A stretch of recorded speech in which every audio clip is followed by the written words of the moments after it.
Friday Night Racing. On Off the Ball. And they're off. Brought to you by Go Racing. Plan your day at the races at goracing.ie.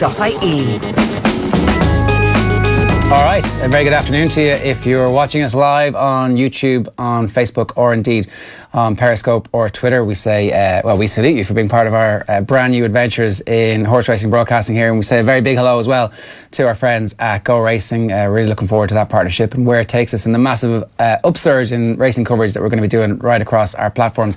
And indeed, if you're listening to us on the radio, well then make sure you tune into your social channels around about 3 o'clock every Friday afternoon, because this is hopefully going to be part of your staple diet when it comes to racing coverage into the future. A little bit later on, we're going to preview the Darley. We're going to talk about the amazing career of Des Cahill, but first we're going to luxuriate in the amazing, astonishing success of Patrick Mullins, who's here with us in the studio. How are you doing? Very good, Jared. Thanks very much. Johnny, you can embarrass him. Johnny, hello, how are you? Whatever. You can embarrass him by telling us about how amazing his achievements are. Yeah, it is. It's an incredible achievement, and the first thing when I texted him to congratulate him was he said, well, I'm Willie Mullins' son. Willie's a great trainer, so he's very self-deprecating in that regard, but Patrick's ridden, grade 1 winners over fences as well. He's not your average amateur, and he's always been very kind of humble, I think, despite the fact that he rides like odds-on favourites all the time, and he rides grade 1 horses very regularly, rides Galway winners all the time, and he's just a part of a racing dynasty that has brought racing to another level really in Ireland, and I imagine Patrick will continue on that dynasty himself down the line, and the Mullins name will be around for a long time. Patrick, you obviously are and part of a dynasty, as Johnny says, but that comes with its own pressures as well, right? Like if you are riding good horses, then you have to deliver. Yeah, of course, but I think that's what every jockey wants, probably every sportsman or sportswoman wants. You want that pressure of having being in the right position, and everything that I have at the moment comes from what my parents built in Close Sutton and what my grandparents built in the Dinga before that. And my grandfather, the boss, isn't around anymore. He was there for my first winner, all right, but he passed away a few years ago.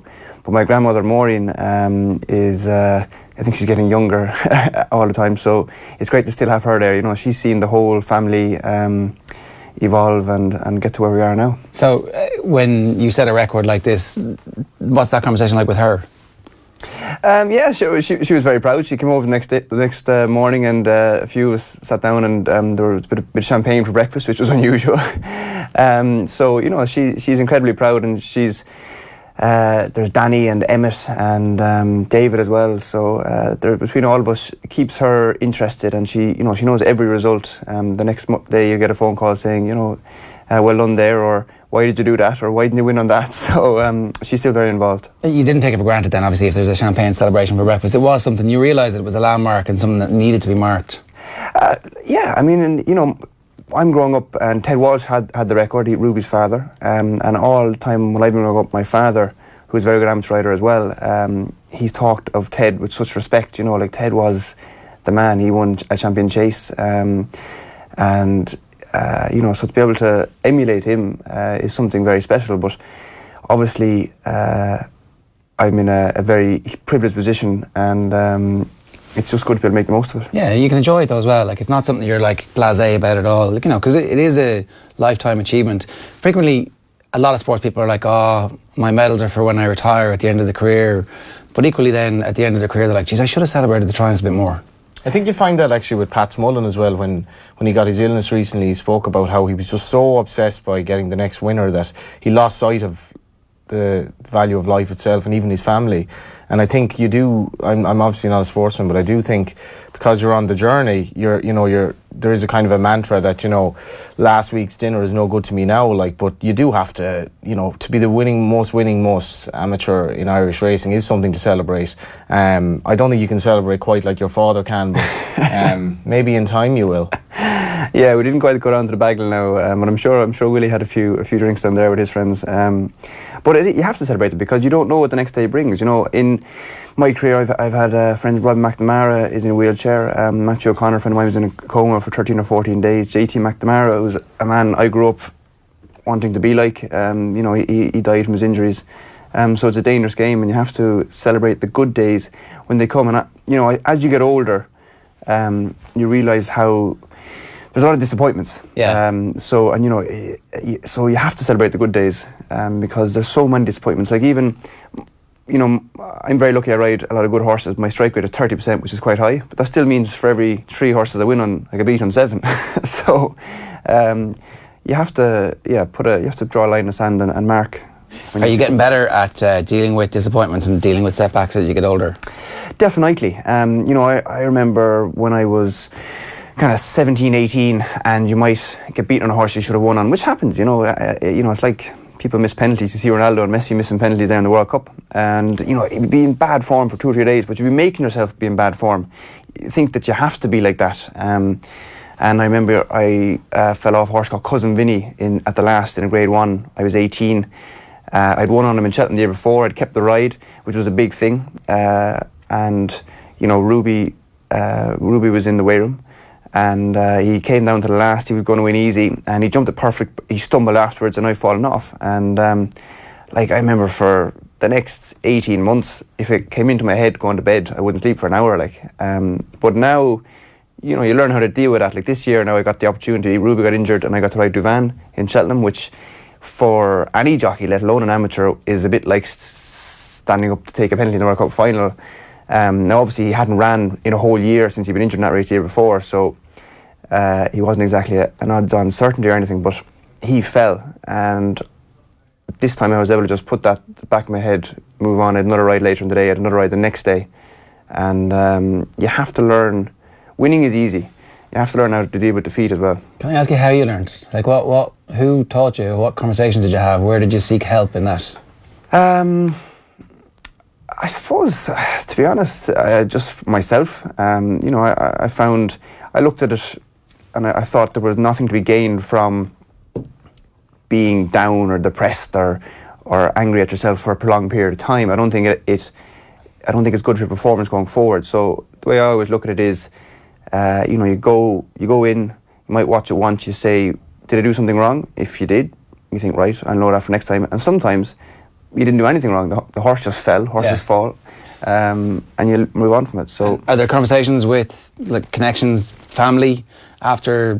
So after Cousin Vinny falls, is there a chat with your dad? Is there a chat with Ruby after that, or is it like a kind of okay? Let's just leave Patrick alone for a while there and let him stew on that. And when he wants to talk to us, he'll talk to us.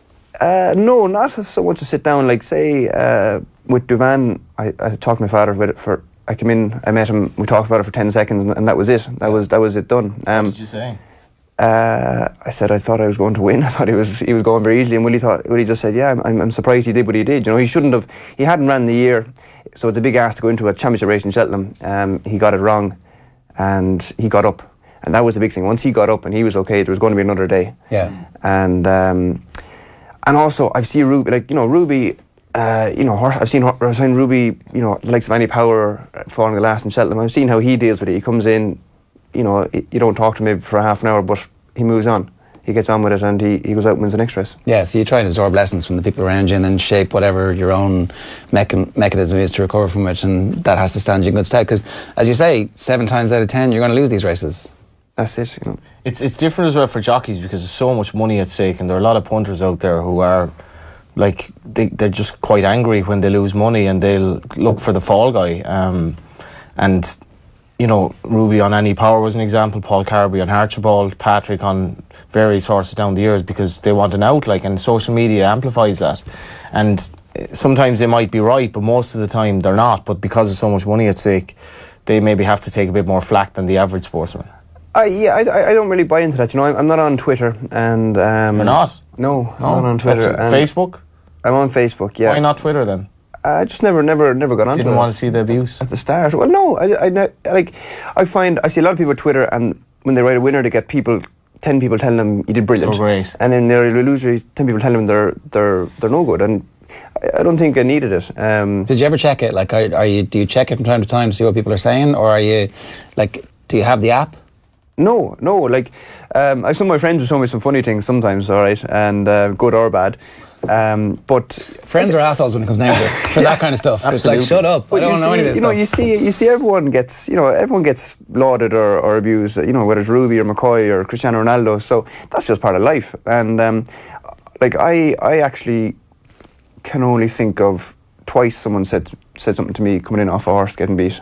Yeah, so it's in not- person. Yeah, Right. which is funny because on social media there would have been hundreds and thousands or whatever, and that's and it takes balls to actually say it to you, at least to your face, like, you Yeah, know. yeah. Can I ask about those 2 occasions? What happened? How did that go? What was the interaction like at that point? Are you like, okay, you're entitled to your opinion? Or are you like, what are you? One fella in Wexford, in Wexford, I put him right, and one fella in Aintree, he was in a big crowd, was gone. But to me, you know, if I'm watching a football match or a rugby match, and I don't, you know, I'd be interested, but I don't really know what I'm talking about, and someone misses a goal or misses a kick or misses a tackle, you say, what's he at? You know, Yeah. To me, you don't take it too seriously. That's, to me, if you're going to do something in sport, you're going to have people say bad stuff, and you just, a lot of time it's not personal. Yeah. I mean, also, like, if you were going to say that, you probably wouldn't stop somebody. You wouldn't stop Paul O'Connell and go, well, that line out didn't go your way. What are you doing? You know? Not Paul O'Connell anyway. I can only imagine. Maybe a scrum half, but Look, take us back to the start, will you? Like, was your intention when you started being an amateur jockey to continue and to chase records? Was that always part of your makeup? Like, is that what you wanted to do? Your first winner was in Limerick, I think.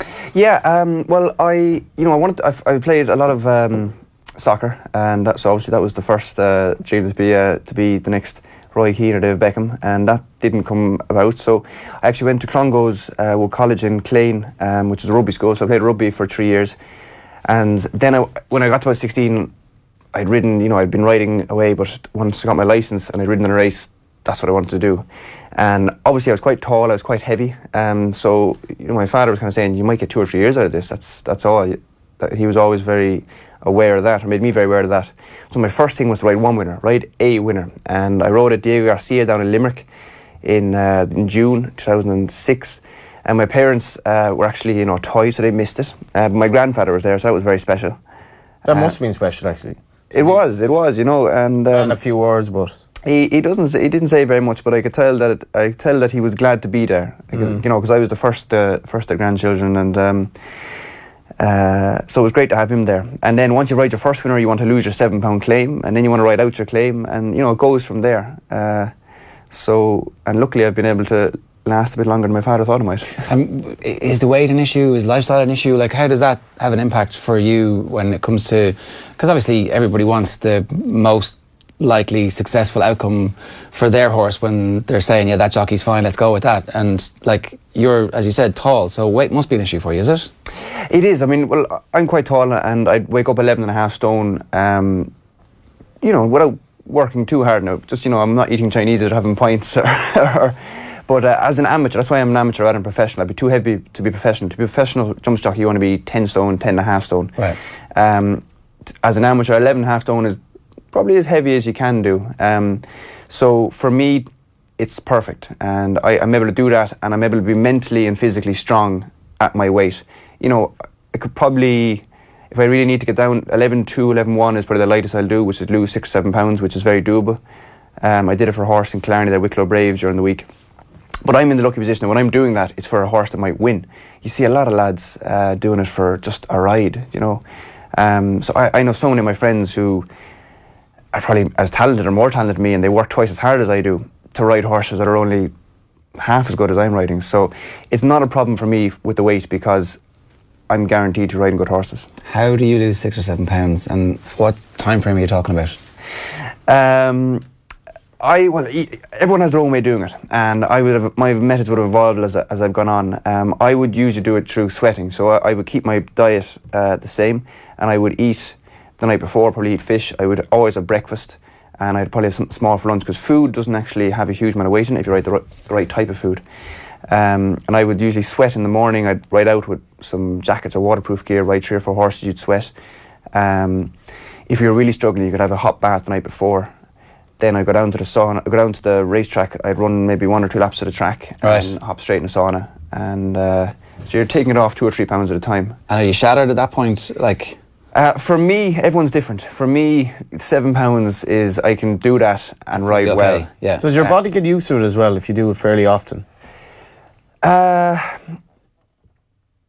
Your body might, but your head doesn't. I mean, I would do 11.2. I count my fingers the time I do that in a year, because I find it messes with your head. Yeah. And also, as well, I find your body afterwards holds on to more liquid and more food. I find you nearly get heavier afterwards. Because it's nearly unnatural, like what you're doing. Yeah, but that's everyone has their own different way, and some people can do it easier or better. That's what I find anyhow. And I think a lot of punters don't understand, like when they're backing a horse, particularly with a low weight, that the jockey may have wasted too much really just to get down to make the weight. And I'm wondering, like, would you be better off being a pound or two over and at least being physically kind of 100%, or wasting yourself and going in there like almost lightheaded? Like, that's my perspective. Well, that's it. I mean, so the horse I rode on Wicklow Brave in Wednesday in Clarny, he actually had 11 stone, but I did 2 pound over to do 11.2, and that's 11.2 is the weight I've set that I can ride at comfortably. And now for somewhere like Galway or Cheltenham, if I had one I really, really fancied, I might do 2 weeks of a proper diet and do less. But what Willie would agree with you. He would say do the pound or two over, and have a proper jockey. It's mad, isn't it? The sacrifices that people make. A shout out to Pat Kennedy, Barry Ward, Conor Cannan, and George Heskin watching on Facebook Live. Patrick, take us then back to you're there and the things are going well. When do records begin to become something that you're interested in and it becomes a realistic possibility for you, as opposed to, I mean, maybe it wasn't, maybe you weren't doing that GAA thing of having a picture of Joe Brawley on the bed and you doing sit-ups for it, but like, I'm sure it wasn't quite the same with Ted Walsh's record, but at some point you decide, yeah, you know what, this is something for me. Well, look, every jockey, our kick is riding a winner, so you're always trying to ride the next winner, ride as many winners as you can. So obviously, like I said, riding your first winner, ride out in your claim. Then I want to be champion amateur, which my father was before me, and so I was champion amateur. That was fantastic. And then an historian called Tony Sweeney, who's passed away now, made my father aware of there was a record for the most amount of winners an amateur ridden in a calendar year, which is how the season used to be done. It used to be from January to December. Now it's April to April. And that was a fella called Billy Parkinson back in 1915, and he rode 72 winners. So his father was also a very good trainer, JJ Parkinson. So one year, Tony Sweeney mentioned my father about 6 months in. He says, Patrick's on track to beat this record. And so as an amateur, I can ride in 21 professional races, which I think is because of Ted Walsh. I think back then there was no limit, and I think Ted was taking too many professional rides, so they brought in a rule to quieten him. So Willie started, he said, he ran it by Ruby, and he said, Patrick will go for this record, and he might ride a few of the professional horses. And we got there. I had to do it obviously before 31st December, and at the second last meeting of the year, I had I had 2 winners on that day and got the record for most winners in a year. And around that time, I just was asking someone in HRI, Martin Murphy, I was saying, what is the most amount of winners that's been ridden by an amateur? So he came back with 5-4-5 Ted Walsh. And so since 2012, I've just had an eye on it. Yeah. It's not something, something you like to, I like to always have an aim, to be aiming at something. Yeah. And that was something I'd had in my head for a few years. I've also talked to a lot of sports people who kind of reach their goal, who reach the record, who get the thing that they said they wanted to do all their lives, and then they get there and they go, what next? Yeah, well, I mean, Ted has 11 championships, so I have 10, so I need another 2 to beat him there. There's the races like the GBT in Galway, which is now I think the Carlton Hotels handicap on the Monday of Galway. That's the 2 mile amateur. It's the amateur derby for us, really. There is one in the Curragh, but that's the big one. It's 100 grand. It's on RT. My father won it with a horse called Paragon carrying 12 stone 7 back in the day when they used to carry 12 stone 7, which was great. So that's one I'd love to win. I've been 2nd and 3rd in it. You got to have something this year, so. Weights are out on Monday for the big race? Yeah, we have a few there that might be, the horse called Exchange Rate that I won on him there last year. He's got course form. Limini is a possibility. Limini could go there? Possibly, yeah. There's 7 or 8. So we'll see. It's a handicap as well, so I can't ride a lot of the horses because of the weights, so that makes it more difficult. I'd love to ride the Fox Hunters winner in Aintree. My father won that on a horse called Clea. Wearing, he tells me, the colours were the Kilkenny colours, and he was wearing Brian Cody's jersey from the All-Ireland final, I think. No way, 82, 83? Yeah, would have been in the early 80s, yeah. Wow. So like his actual jersey? That's what he says. Oh, wow, that'd be class. That is mad. So that's one I'd love to win. And then obviously there's 2 other races in Cheltenham. John Oaksey is the only man to won all 3 of the amateur races in Cheltenham. I've only won 1.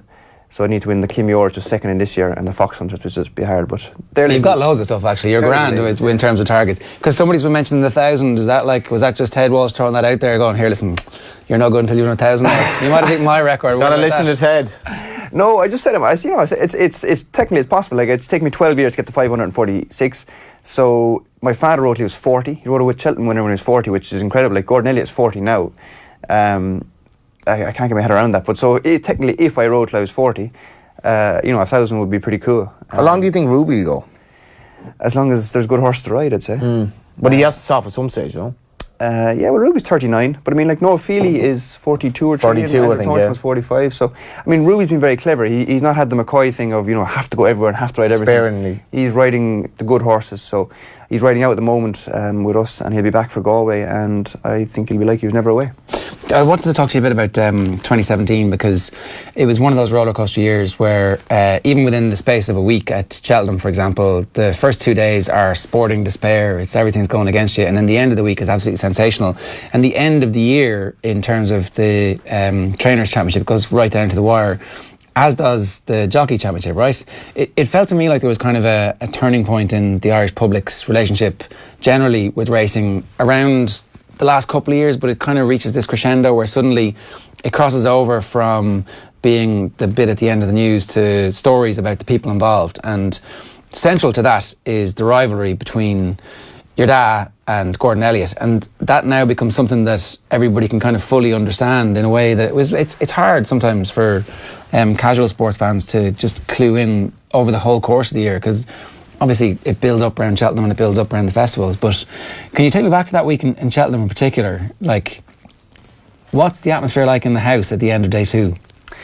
Yeah, well, look, we've been incredibly lucky in Cheltenham for the last few years. So we've always, and particularly on the first day, the Tuesday has always been a great day for us. So that season, you have to go back to October when we had put our fees up for the first time in 10 years. And What happened then? And Michael O'Leary, Gigginstown, said, "That's too much." And Willie said, "Well, that's the fees," and so the horses left. So very simple disagreement, no falling out. I've ridden winners for them since, and but that changed the whole dynamic of everything. They're the champion owner. They've got the most horses, the best horses. So a lot of them went to Gordon Elliott. A lot of our horses went to Gordon. So the whole season had been a bit funny going up to that. Then we have the first day, and Gordon is a treble. Gordon is a treble. We have no winner. We're thinking, is this? And when we'd stood our ground, we said, is this going to cost us everything that... I just thought my father was very brave, because everything he'd built up in that 20 years, was he going to throw away being champion trainer for this? But he stood to his principles. And so then Wednesday comes, and Duvan is obviously our Pegasus, and he pulls up lame, injured, gets beaten. We have no other winner. We're there at the second day at Cheltenham with no winner, which for us is different than most other people. We go over such a team of horses. We go over 40, 50 horses, a lot of favourites, a lot of expensive horses, a lot of good owners. There's a lot of pressure. So, but it's funny. I remember we hire a house. I remember talking with my father that night, and I'm there thinking, like, geez, we've had no winner, and the whole place is going. Everyone's saying we're training them wrong and this and that. And the comment I remember from was, he said, he was talking about Duvan. He just says, they'll never forgive him, and so he was thinking about the horses' reputation as opposed to his own thing. And maybe that was just his way of dealing with it. But when you have these very good horses, there's a lot of pressure to make the most of them. Yeah. So then Thursday, I thought Thursday, if ever there was someone, Kipling's poem about if you can hold your head when everyone else is losing theirs. I mean, I thought Ruby and Willie epitomised that on the Thursday. They came out and had 4 winners. They didn't change anything. They didn't panic. Were there conversations? Was there a conversation about not panicking, or was it just that's who they are? So, I guess I'm wondering what the atmosphere is like, and who is having those conversations about everything being calm, or do they just live it anyway? Yeah, well, look, so like Ruby and Willie, we talked about it, but we'd gone through each horse, and we thought everything had a reason to get, everything. The horse got beaten, it ran to their best, or the horse like Duvan got injured, or Bacardi's nearly brought down. We just thought, we're just not having a good run of luck here. So Willie said, we're not going to change anything. He was happy with how we prepared the horses.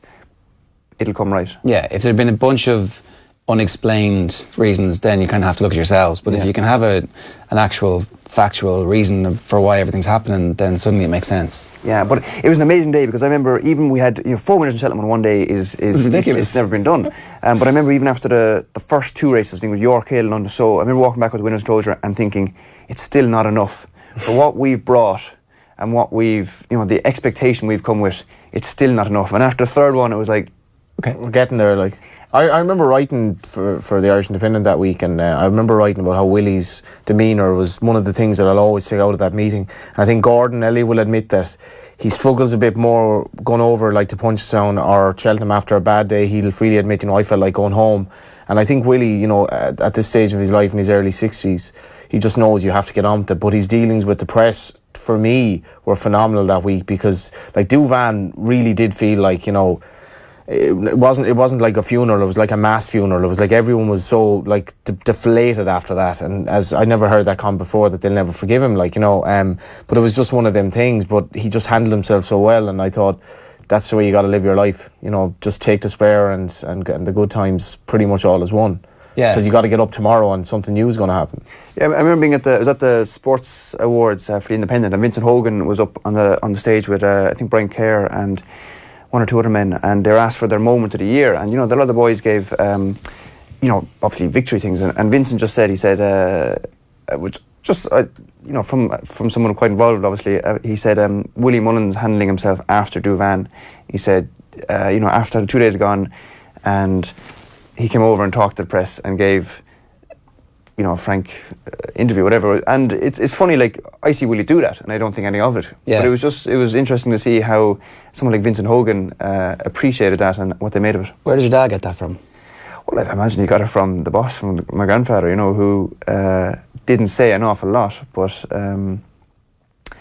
I couldn't, like, obviously I only knew my grandfather in his later years, but he seemed fairly unflappable from what I knew of him. Yeah, and so you're obviously centrally involved in all this. What on a day-to-day basis, are you training horses as well? Like, what's your involvement? Well, I suppose I'm assisting my father. Willie calls the shots, and I've been around to a lot of trainers' yards, done days here and there, saying Paul Nichols or Nicky Henderson, John Gosden, and some of the likes.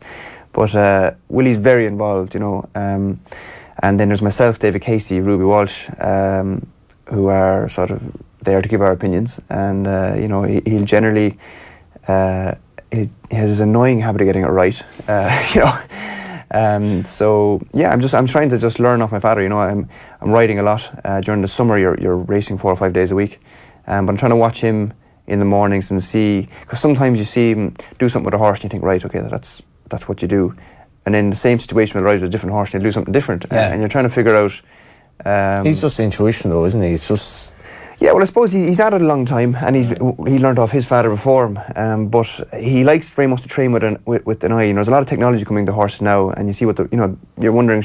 The road players have the GPS and all that, and we've had people come into the yard and heart rate monitors and all this, and Willie keeps coming back to my eye, his eye. There was actually an incident this year which I thought I was totally confounded by, where I got involved in a horse that went to Willie, a 10-year-old. Patrick said to me, he's gone out in the field. I said, that makes sense. Then he texted me and he said, he's actually in working this morning. And I said, this is a bit unusual. So I got on to Willie and he goes, oh yeah, no, I just wanted to see him gallop. And I was like, he's a 10-year-old horse. Why did you want to see him gallop?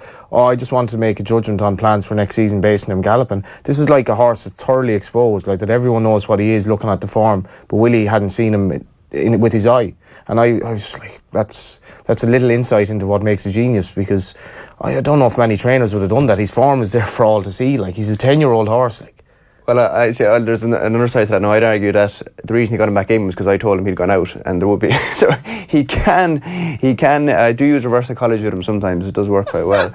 Or does it? So, like, he can be incredibly frustrating to work with at times. I was also billed for that one day as well. I could not let me away with bringing it up. One day. Johnny, it all comes back to Johnny's pocket. Come here, but that's the other thing that isn't like the unspoken. He's not your boss. He's your dad. Who's also your boss. Who's also your dad. Yeah. Like it isn't.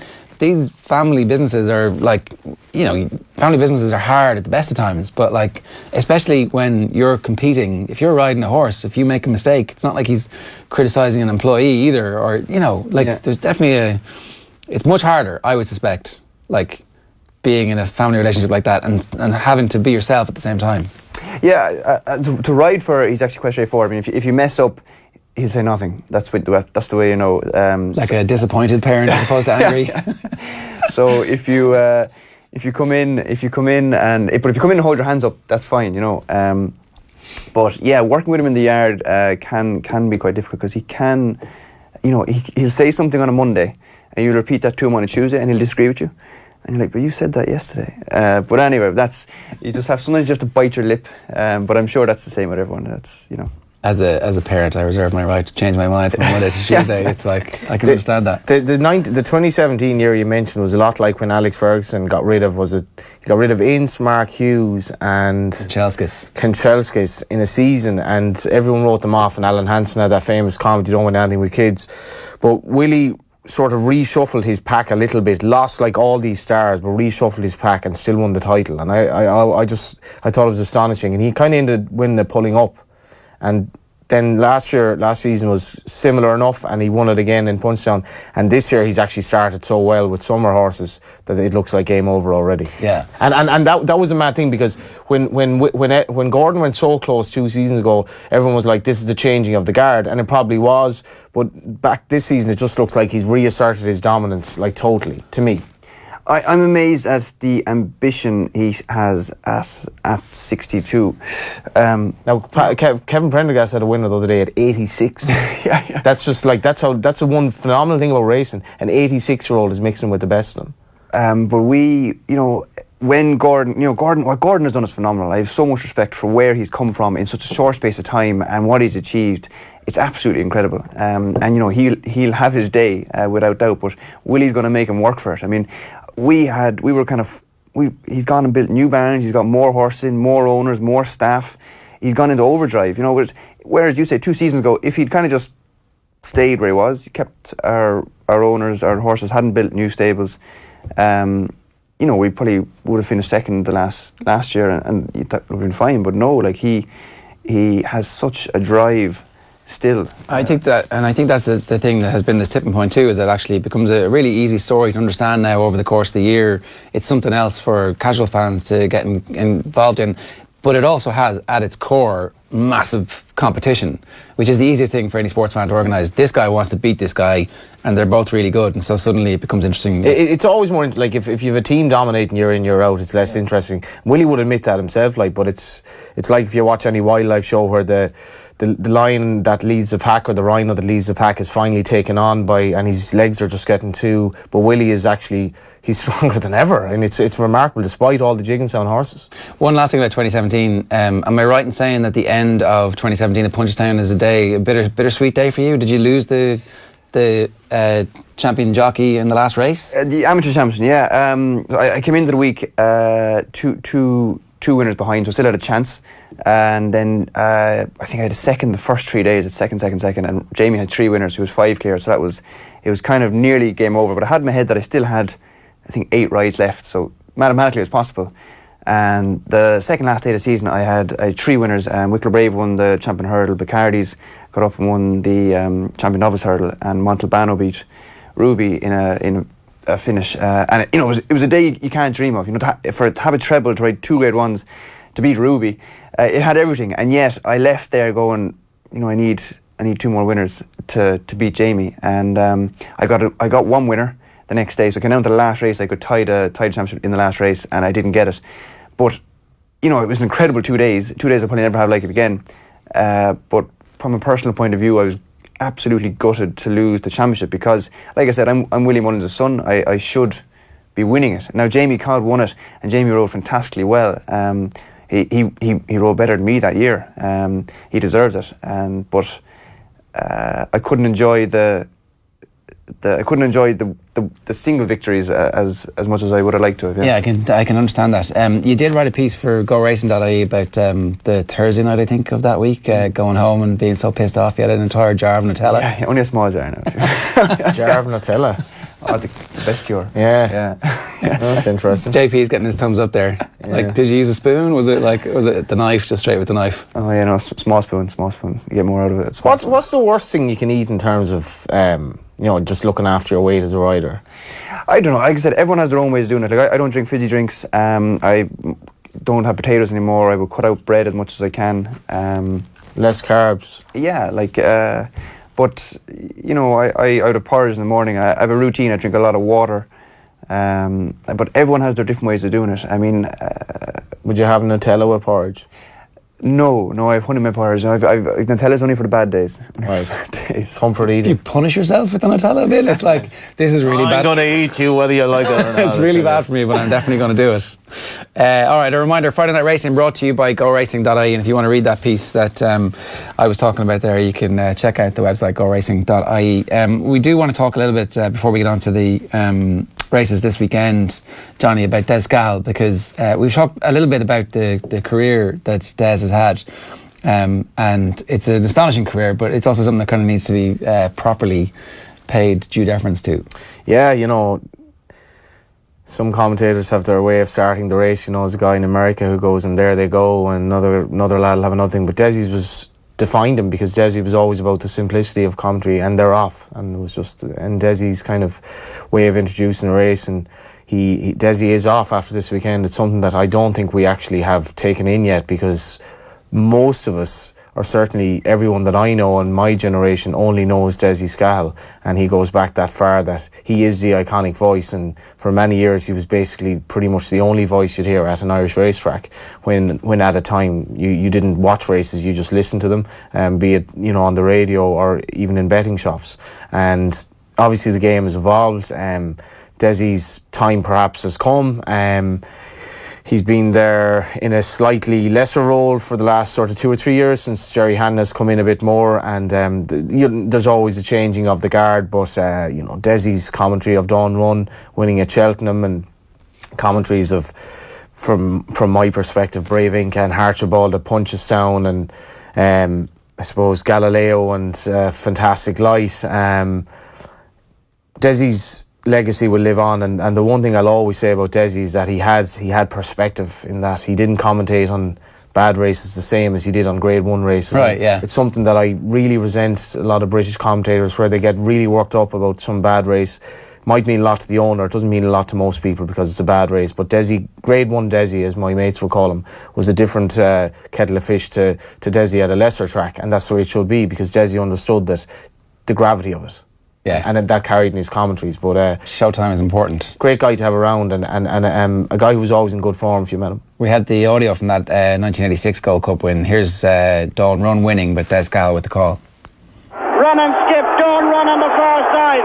Dawn Run, the fractional leader. Wayward Lad battling his way into it, and here comes Forgive and Forget. It's Wayward Lad and Forgive and Forget. They're a length in front of Dawn Run, and over the last, it's Wayward Lad from Forgive and Forget. Wayward Lad from Forgive and Forget. Dawn Run is battling back into it, but it's Wayward Lad holding Dawn Run and Forgive and Forget. They're racing up towards the finish. Dawn Run is coming with every stride. Dawn Run is going to win the Gold Cup. Dawn Run has won it in the last stride from Wayward Lad. Close for third between Forgive and Forget and Run and Skip. It's pretty amazing, isn't it? Yeah, it puts the hairs up in the back of your neck, doesn't it? Yeah, actually, totally. Actually does. Completely iconic. And also, you were saying, so he can do flat and he can do National Hunt. Desi. Yeah. Like it was all the one to him, and to call a 30 runner sprint handicap at the Curragh, often in bad visibility, it's an incredible, like, it's one thing that I always marvel at, how commentators can do it. And I know Jerry Hannon, I don't think he does his study beforehand, he does his or the night before, he does his study. He doesn't do any homework the night before, he does the day of the races. And there's an iconic photo actually that Jerry has of Desi was his hero, and there's the two of them there together in Listowel, Jerry's hometown. Desi's commentating and Jerry is kind of almost obsequiously in the background just taking it all in. And now you can hear in Jerry's voice, you can hear Desi so clearly, and I think that's a huge kind of platitude, I suppose, for Desi. But all races came alike to him, but he did have that perspective. You used to practice your impersonation as a child, I'm reliably informed, Johnny.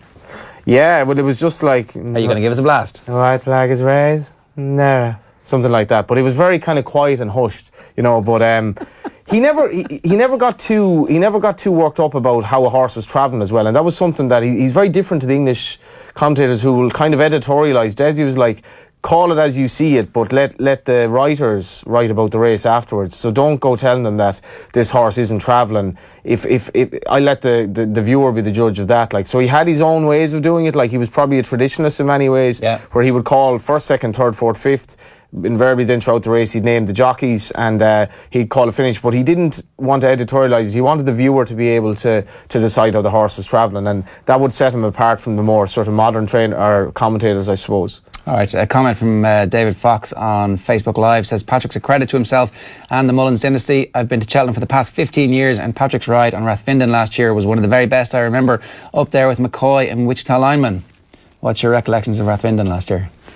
Yeah, it was a race, one of those races where everything goes right. Generally the things don't. He was a horse with a lot of experience.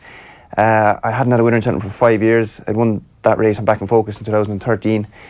And every year I go over and I have 1 or 2 nice rides, and it's a hard place to win. So we dropped out, wanted to get him settled because he'd fallen with me this time before that in a Grade 1, and they went very hard in front. And from about a mile from the finish, I'm just thinking, don't get there too soon, because the ground was a little bit slower this year than it usually is in Cheltenham. And I thought turning in we'd win well, and he jumped the second last great and jumped it too well, and so I just sat down to the last, jumped that well, and I thought I'd go away and win easy. And the mare on my inside, Miss Parfois, has battled back and actually ahead of me, and I remember just thinking, from we're going to win to I'm going to get back and bet again here now. So we got up and won in the last 2 or 3 strides, and it was there, it was taken from me, and we got it back again. And geez, the horse, he gave his all now. He was very tired afterwards, but so was I, to be honest. Sure. he was on about the Kim Muir. You haven't won the Kim Muir, and you rode Maldini this year, and that was a horse that was beaten that you probably gave a peach to. Like, it was just, you got him travelling and jumping, did everything right, and he was beaten. Yes, he was beaten a half length, so I'd love to ride it again. I'd love to. I did the same thing. I sat on him down to the last. You'd have had the same result. Went to one crack. I'd love to maybe gone a bit earlier, but I don't know if I'd have won. But when you get beaten, you'd always love another go, wouldn't you? Yeah, for sure. What's that feeling? Particularly in that one where it's gone, you get it back. What's that feeling like? It's after a 5-year drought. Yeah, well, how do you describe colour to a blind person? There's relief, there's adrenaline. What do you do? Like, because you can't like a soccer player or a football player, you can't run and just get rid of all the excess energy. But it's an avalanche of emotion, and it's what keeps you going forward. You want to get it again. Jazzy says that the Sunday night after a Saturday football match, he would be lying awake and kind of, not the way he would describe it, it was a bit like the fear. It was just this kind of, even after a game where they won and he's played really well, it's the crash. Your whole body crashes after that surge of adrenaline that you've had. Now in his case, obviously, it's a very sustained period of adrenaline for 97, 98 minutes, whatever the game was. For you, it's adrenaline break. Is there a crash the day after, or have you managed to balance that out a bit? Not so much. I mean, generally I only have the one, as an amateur, I only have the one ride on a day. So as you say, it's a 5 minute. It's a 5 minute thing. But definitely I would say 2 hours after a race, you're buzzing. I know sometimes you're driving the races, you might be a bit tired. But driving home, you're never tired. Yeah. You're always, you're just coursing with adrenaline, yeah. You want to drive slowly for those ones, I'll just make sure. Okay, let's do our race preview. Obviously, we're talking about the Curragh in particular this weekend. There's racing in the Curragh on Saturday and on Sunday, and there's also racing on Tipperary on Sunday. The first race there goes to post at 2:05. On Saturday at the Curragh, the first race goes to post at 2:35.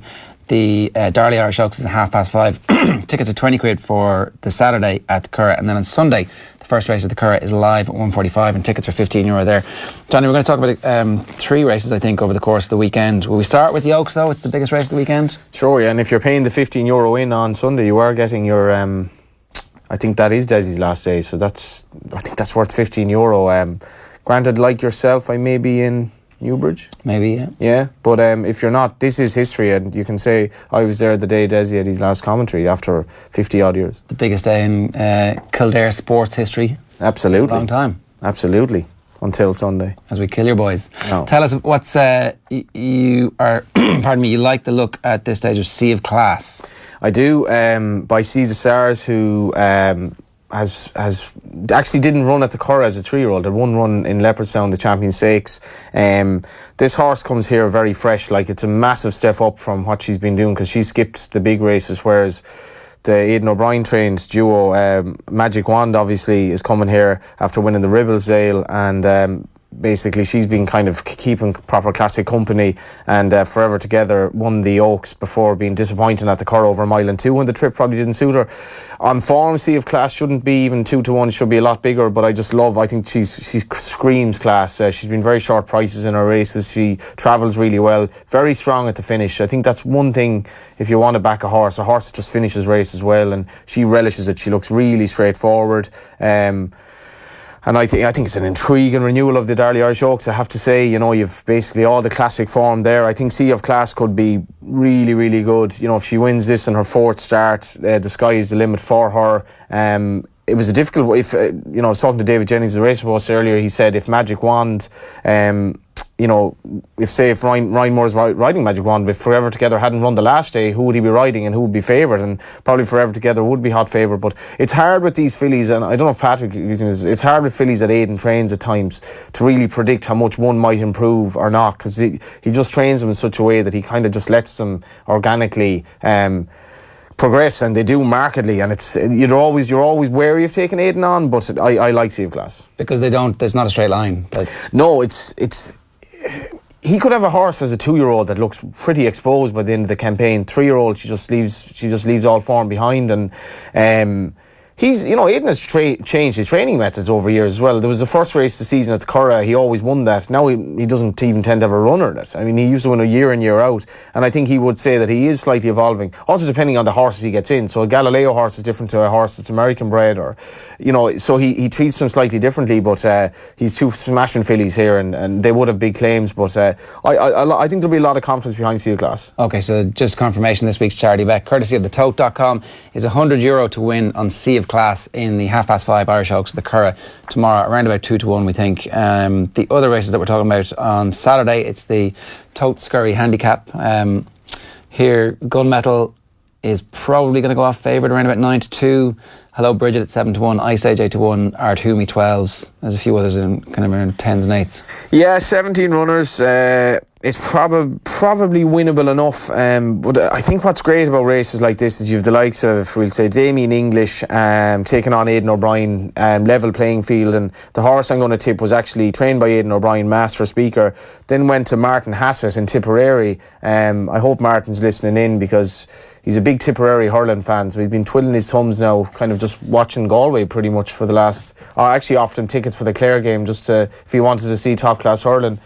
But Martin trained this horse. I'd say his hair was torn out because he's a really frustrating horse and that he'll run well. Do you want a horse to be consistently running well and not winning? Or popping up every now and then and being inconsistent? Because Master Speak would have been the former. Winning is what counts, so I don't want to win every now and then. Yeah. Like, he'll pick up prize money, but he'll travel in a race, he'll find traffic and finish an eye-catching 2nd or 3rd, and you're like, he's very unlucky. But then he does it over and over, and you're like, meh. But anyway, he's gone to Adrian McGuinness now, and Adrian McGuinness has done a great job this year, training like Damien English up in North Dublin, different part of the country to most trainers. But he's done a nice job with Ozzie Valentine that he got from another yard. And I think if a trainer can improve horses that are well exposed, it's a feather in his cap. And this horse dropped him back in trip at around 25-1. He's very interesting. Okay, and then the last one you want to talk about is the Kilboy Estate Stakes, also in the Curragh. This one's on Sunday, though. Yeah, this is interesting in the sense that Aidan O'Brien has Magical, Soraki and September and Broadway. Some good names there. Magical is Ryan Moore's mount. September's having her first run of the year. September and Clemmy were his 2 star fillies last year, and between them they haven't won a race going into the Galway Festival a year on, which is very hard to believe. Racing's quite unpredictable at times. Clemmy had her issues and is just maybe coming to form. September we just haven't seen her. She'd issues as well. But Ryan Moore is riding Magical. I think that's a pointer in itself, and Aidan will very honestly say before the race probably September will come on for the run.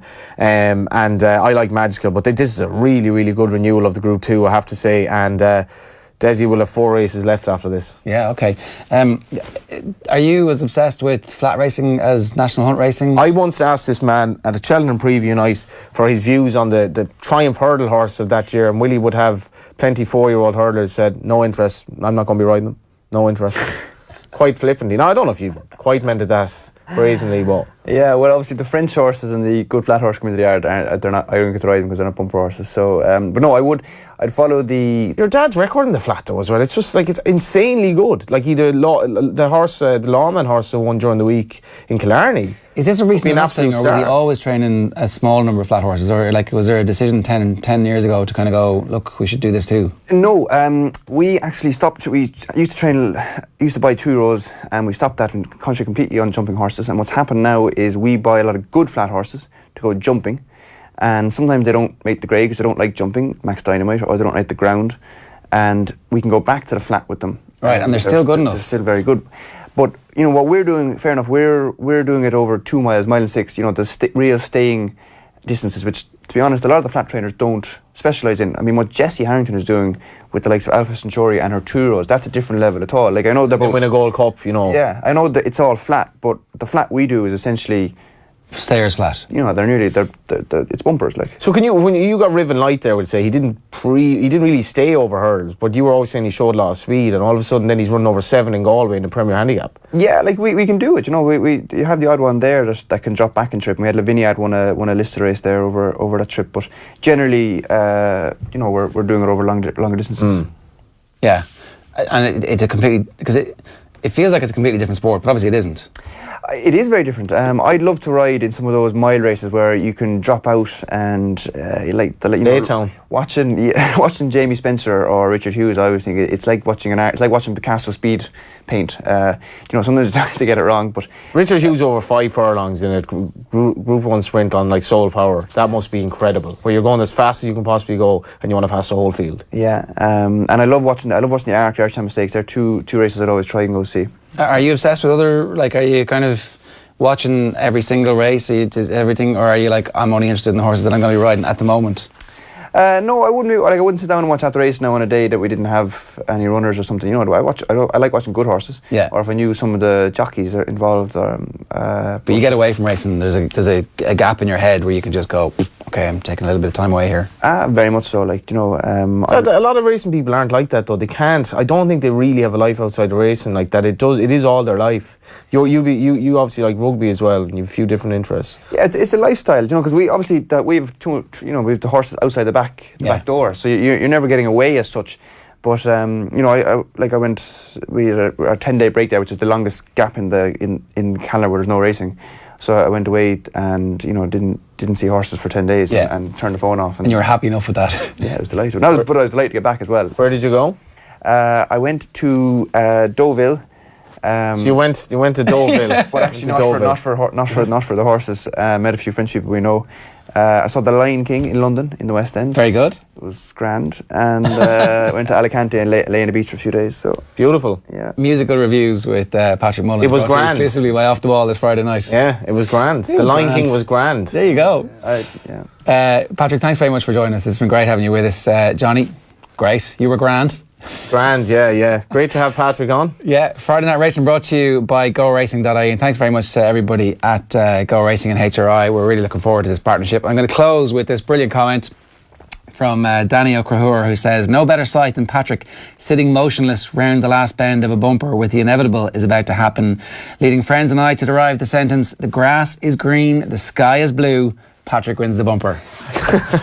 That's your first ever Friday Night Racing on a Friday afternoon if you're watching us live on our social channels. Well done. And if you're listening to us on the radio, then get on our social channels next Friday at 3 o'clock. We'll be live on offtheball.com on offtheball.com and on youtube.com/offtheball. We'll see you. Good luck. Friday Night Racing on Off the Ball. And they're off. Brought to you by Go Racing. Plan your day at the races at goracing.ie.